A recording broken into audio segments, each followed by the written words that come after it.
사사 입다. 신약 성경에서는 간혹 구약의 인물들을 다시 거론하면서 그들의 삶의, 그들의 믿음의 모습을 교훈으로 삼고 있습니다. 그런데 사사들 가운데서도 몇 이름이 등장하는데요. 특별히 그 믿음의 결론장이라고 하는 히브리서 11장 말씀에 보면은 그 사사들 가운데 12명 사사들 가운데서 4명 정도가 함께 등장을 합니다. 기드온이라든지 삼손이라든지 나오는데 그 가운데 입다가 나와요. 입다가 나옵니다. 그 입다가 어떤 사람들과 견주어서 이렇게 나오냐면은 다윗과 솔로몬, 사무엘 선지자들과 함께 그 이름을 올려놓으면서 믿음으로 이들은 나라를 어려움 가운데서 구하였고 형제들을 살리는 사람으로 이름이 등장하게 됩니다. 그렇지만 오늘 우리가 함께 묵상한 입다, 사사 입다는 출생으로 보면은 그렇게 이름을 올릴 만한 기회가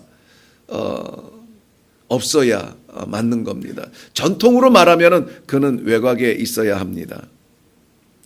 왜냐하면은 사사 입다는 그 출생부터가 참으로 그 불행한 인생을 시작을 하게 됩니다.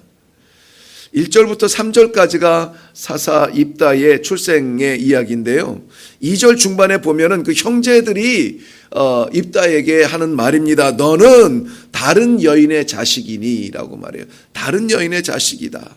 그런데 그 다른 여인이 어떤 여인이냐면은 1절 말씀에 기생의 아들이다 라고 말하는 것입니다.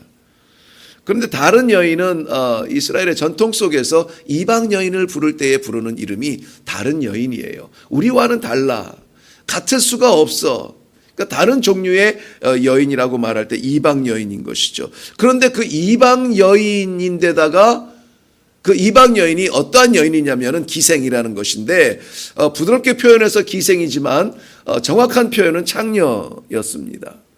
창녀이면서 이방 여인인 사람들이 생활할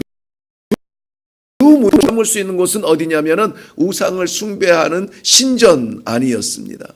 그 신전에 늘 기웃거리면서 거기에 제사가 있을 때마다 이성을 초월한 몸부림으로 그냥 가눌 수 없는 몸부림이죠. 술에 취하고 보통 평범한 사람들이 평범한 생활을 할 평범한 생활 가운데 나타내지 아니하는 그러한 온갖 춤과 요란한 활동들로 인하여서 자기들의 그 신들을 자극하고 그리고 그 우상을 숭배하는 그 요란한 신전의 마지막 클라이막스가 뭐냐면은 혼음이었습니다. 혼음. 그 혼음에 필요한 존재들이 바로 그 창녀들이었던 것이죠. 그렇게 생각한다면은 오늘 이 형제들이 너는 우리와 달라라고 말하는 것이 어느 정도 이해가 됩니다. 왜냐하면은 이 형제들은 길르앗 하나님의 구별된 선민 백성의 후손이었고 지금 이들이 살아가고 있는 이 땅은 하나님의 은혜로 약속으로 주어진 기업이기 때문에 하나님의 혈통적 이 선민과 구별된 이방 여인 창녀의 아들과 하나님의 기업을 나눌 수가 없다. 이 결론은 그들이 들은 바 교육받은 바 정의라고 말할 수도 있겠지요. 그 형제들과 더불어서 이 단지 기업을 물으는 일에 기업을 받는 일에 저들이 입다가 소외당한 것이 아니라 그의 삶 자체가 쉽지 않은 삶이었음을 볼 수가 있습니다.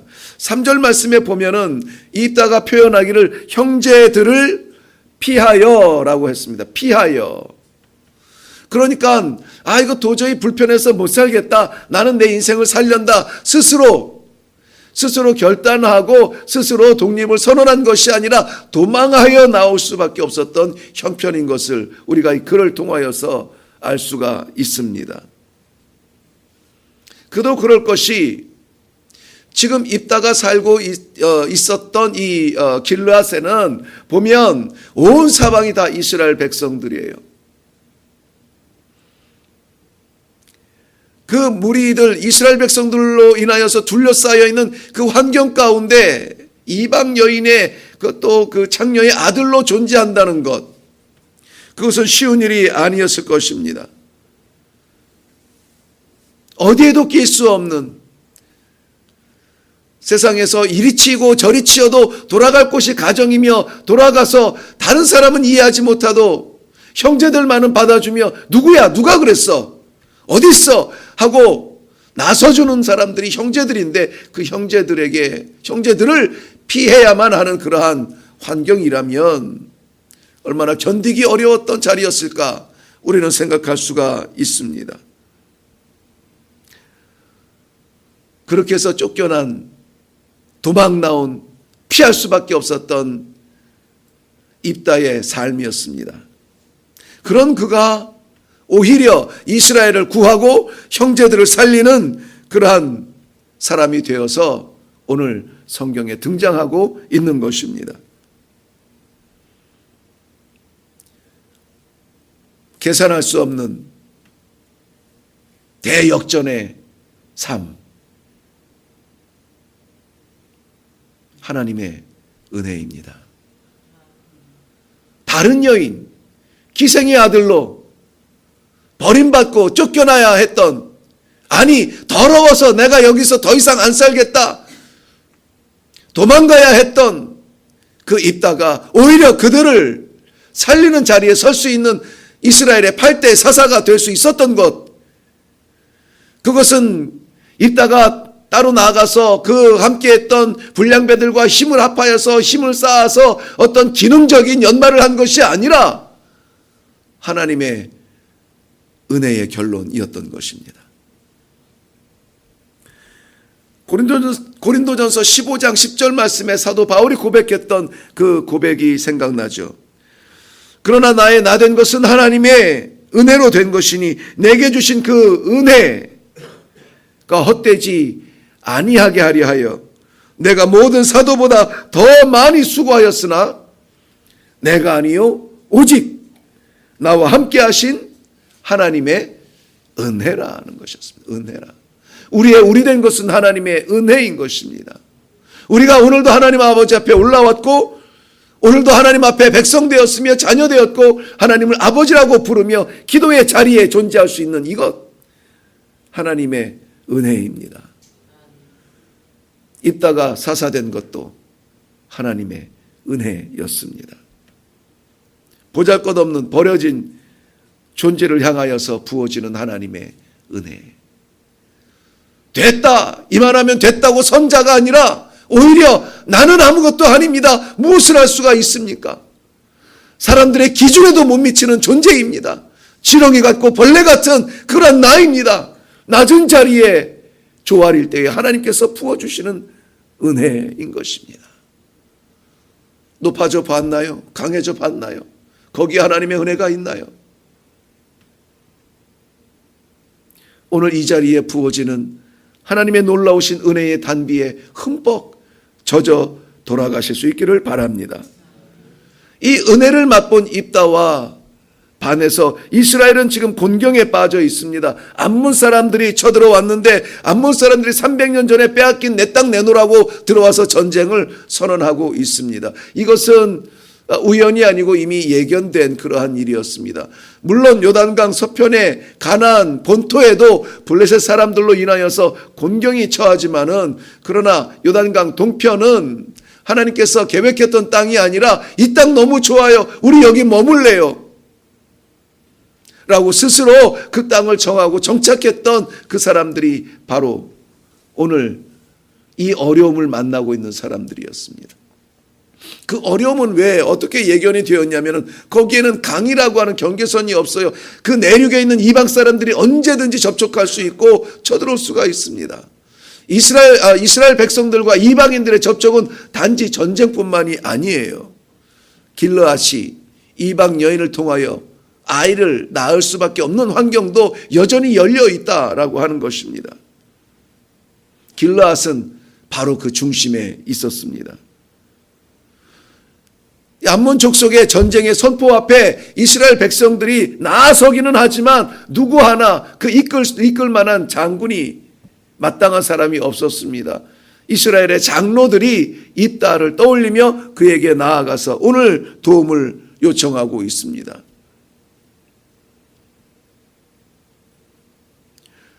입다는 오늘 본문에서도 불평하고 있지만은 대내이고 있지만은 당신들이 나를 쫓아낸 사람들 아닙니까?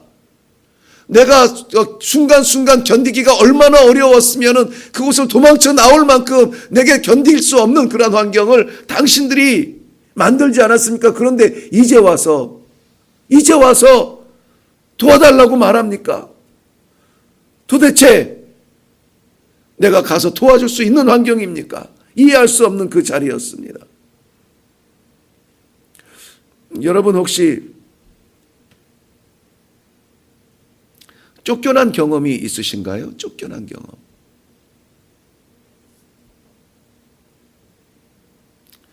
쫓겨난 사람들은 그 심정이 참 참담합니다. 참담해요.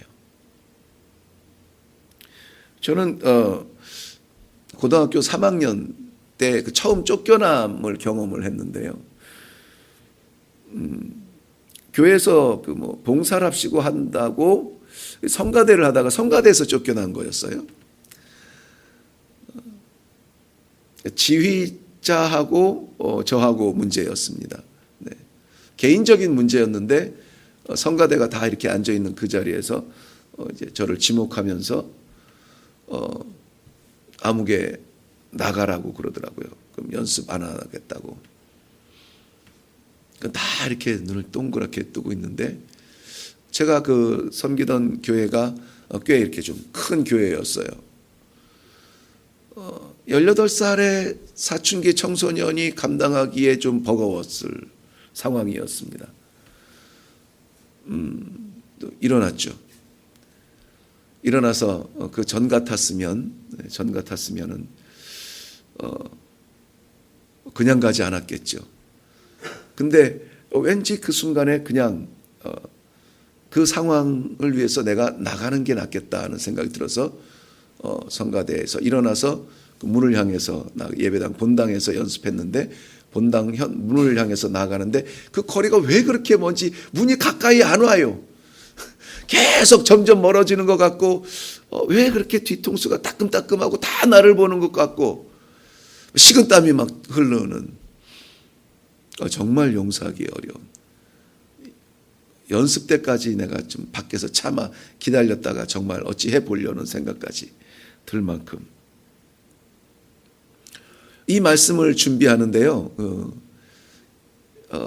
형제들에게조차 쫓겨나야 했던 그 입다의 그 심정이 정말 만분의 1 다시 돌아가고 싶지 않은 얼굴만 봐도 가만두고 싶지 않은 그러한 사람들이 와서 도와달라고 하는 거예요. 이런 경험이 이 본문의 입다의 심정을 이해하는데 조금 도움이 되는 것 같아요. 버림받아 본 적 없는, 쫓겨나 본 적이 없는 것도 은혜지만 그것을 어렸을 때나마 경험했던 것이었습니다. 용서하기가 어려워요. 인격을 짓밟이는 듯한 정말 마지막 보루라고 생각했던 그런 가정에서마저 떠나야 했던 가족이 쫓아냈다면 그 공허와 그 고독과 그 배신감은 어디에서 위로받을 수 없는 그런 상처였을 것입니다. 그런데 오늘 하나님께서는 이 입다에게 용서의 은혜를 베풀어 주셨어요. 용서의 은혜예요. 용서받은 사람은 용서할 수 있어요. 용서받았기 때문에 그 용서의 쾌감, 그 용서의 희열, 기쁨이 뭔지 알아요.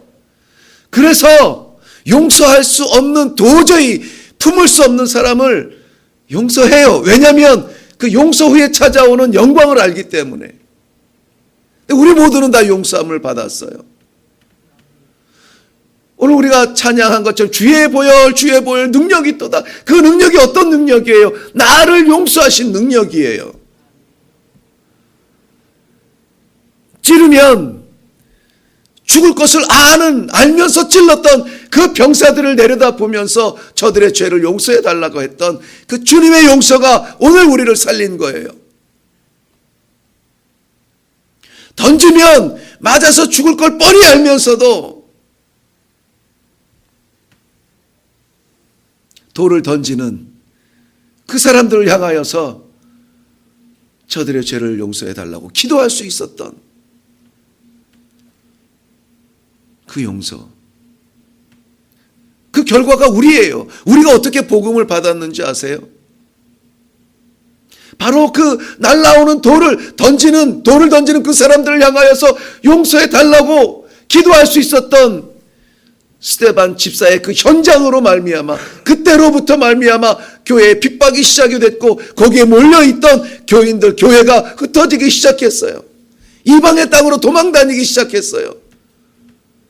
그 복음이 아시아를, 유럽을, 대륙을 넘어서 한국에까지 오게 된 거예요. 그래서 그리스도의 십자가라면은 우리의 죽을 수밖에 없는 죄도 하나님께서 용서해 주시는구나. 하나님 앞에 나아가 용서함 받았습니다. 우리가. 그러니 우리도 용서해야 돼요. 마가복음 11장 25절 말씀에 용서에 대해서 이렇게 정확하게 정의를 내려줍니다. 너희가 서서 기도할 때에 아무에게나 혐의가 있거든 용서하라. 용서는 여기에서 끝나지 않아요. 그리하여야 하늘에 계신 너희 아버지도 너희의 허물을 용서하여 주시리라. 용서의 균형이에요. 하나님께 용서받았으면 우리도 용서해야 돼요. 이 균형이 맞지 않으면 우리는 직진할 수가 없어요. 자꾸 옆으로 가게 돼요. 하나님의 우리를 향한 기대는 저쪽인데, 그래서 우리도 용서 받았는데 우리는 용서하지 못하면 한쪽이 짧으면 이게 똑바로 못 가요. 처음에는 0.1도가 벗어나고 그 다음에 1도가 벗어나고 10도가 벗어나고 100도가 벗어나고 완전히 하나님의 뜻에는 맞지 않는 신앙의 결론들이 내려져요. 삶이 보여져요. 하나님의 기대하시는 그 목표에 딱 맞추지 못하였다. 하말티아, 히브리어에서는 이것을 죄라고 해요.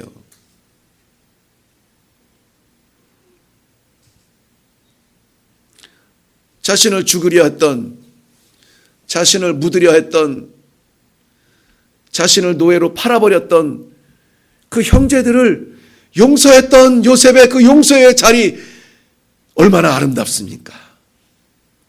눈물이 쏟아지며 서로 끌어안고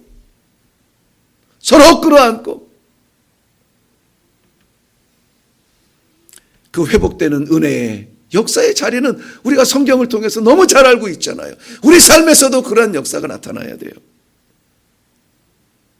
입다는 출생부터 비참한 사람이었습니다.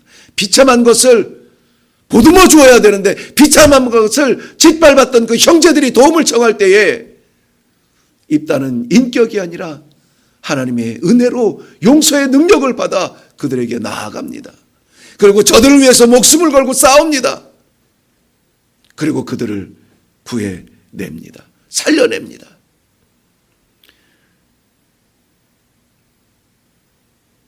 사사 입다의 용서. 그것은 그의 전쟁에서의 승리의 영웅적인 역사보다 더 큰 충격으로 우리의 마음에 남습니다.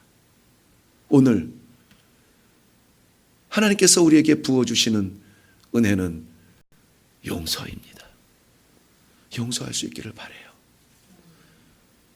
기억 저편에 생각도 나지 않은 일까지 우리가 끄집어내서 마지막 깨끗하게 용서하고 품고 기준에 못 미치고 자격이 없고 비참한 사람들에게 오히려 더 큰 가슴을 열고 용서하여 손을 잡아줄 수 있는 은혜의 사람, 하나님 마음에 합당한 사람, 하나님을 기쁘시게 하는 복된 하루가 되시기를 주님의 이름으로 축원합니다. 기도하겠습니다. 살아계신 아버지, 은혜를 감사합니다.